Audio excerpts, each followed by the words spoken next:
Mercy killing movie open చేయగానే స్వేచ్ఛ అనే అమ్మాయి మన వ్యవస్థల మీద నమ్మకం లేదని మెర్సీ కిల్లింగ్ ద్వారా చనిపోదాం అనుకుంటుంది.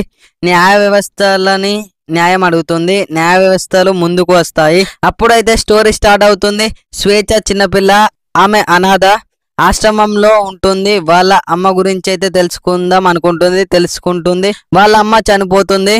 ఆమెకు పడ్డ నిందను, చేయని తప్పుకు శిక్ష వేసిన ప్రతి ఒక్కరిని అయితే ఎంక్వైరీ చేస్తుంది. వాళ్ళ అమ్మ స్టోరీ అయితే కనుక్కుంటుంది. ఆ చిన్న పిల్ల వాళ్ళ అమ్మకు న్యాయం జరగాలని న్యాయం కోసం పోరాడుతుంది. వాళ్ళకు శిక్ష వేసేలా చేస్తుంది. ఆమెకు నాన్న ఎవరు అనేదే ఇందులో ట్విస్ట్ ఉంటుంది.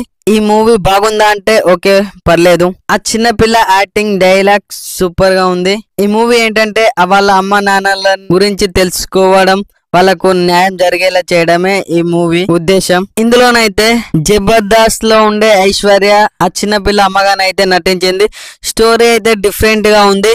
ఈ మూవీ ఫ్యామిలీతో చూడొచ్చా అంటే అందులో కొన్ని అన్నోన్ సీన్స్ ఉంటాయి, చిన్నపిల్లలతో చూడకూడదు. ఈ మూవీకి 5కి 2.25 రేటింగ్ ఇస్తున్నా. ఇలాంటి మరిన్ని రివ్యూల కోసం మన ఛానల్ ని సబ్స్క్రైబ్ చేయండి.